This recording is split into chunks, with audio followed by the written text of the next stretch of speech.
There's one thing that I'd like to find the answer to, and that is that this Moronococha, this big snake that's down at Moronococha, how did it end up so close to a civilized environment? In other words, there's houses all around that lake.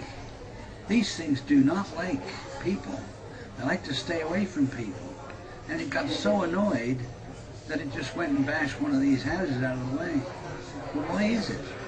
How did it come about that it used that area to reside in? Maybe it's used the area for decades because the city's grown into it. Ah, that's exactly what I think's happening. I think that instead of the snake coming to the people are going to the snake. The civilization or houses are moving out into areas they never were before. Well, without a doubt, if you look at our photographs, you can see the aerial view of the city going right onto the edge of Moronococha Lake. That was an Indian village. The city of Iquitos was an Indian village. They were called the Iquitos people. Now, there's 400,000 people that make up the city of Iquitos. So that just shows you how quickly and how far civilization has spread and how phenomenal it is, especially in the Amazon. I agree with you. That snake behaved very unusually, though, didn't it? Rather than making itself very that snake behaved overtly known, it was very subtle about how it dealt with its problem. That snake behaved as though it had human intelligence. That's what it behaved like. Who would have thought of dragging an island over to knock a house over? If you know, like it's like you going from your house to throw a brick in the next neighbor door window, and you go over dressed as a tree, and you're over there, and you throw a brick through the window, and you go back and stand in your garden for 10 minutes so nobody knows who it is. This snake dragged that island across, knocked the woman's house over, and then went back to where it was in the first place. You know, you would think a snake, if it's not that bright, would just swim right over to her house, bang, knock the house over, okay, fine, and back to the island. Didn't do that. Did Mrs. Shuna actually see the snake?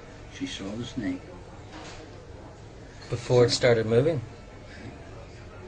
No, she saw the snake when it had knocked over her house. She wasn't too pleased. You would be looking too, wouldn't you?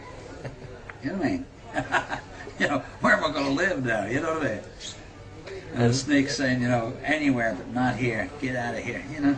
I think the incredible thing is that it moved back to where it was in this, maybe not the centre of the lake, but where it originally started. It almost went in a semicircle and returned back. Those people are nuts. I wouldn't live within 10 miles of that thing. Well, she moved out, didn't she? She no, won't but go I'm back. talking about the other people. There's a lot of elders and stuff that live around that lake of the tribe, right? Yeah. And they won't. They're still there. Are they nuts? You know what I mean? I think, you know, it's like Mokele and Bembe. Do you know this? And maybe you don't know this, but I'm going to tell you. Do you know there's a lot of mysticism with Mokele and Bembe? No. Yes. If you see it, it's bad luck. And if you eat the flesh, you'll die. And there's all this mystery with Mokele and Bembe. And there's also a lot of mystery with Yakumama. Yeah, I agree. I mean, I showed him a picture of that picture. You know the big picture of the Suresh in my room? And this guy says, he says, Yakumama. Nothing like Yakumama. They don't know what, some of them don't know what's going on. But there's mysticism.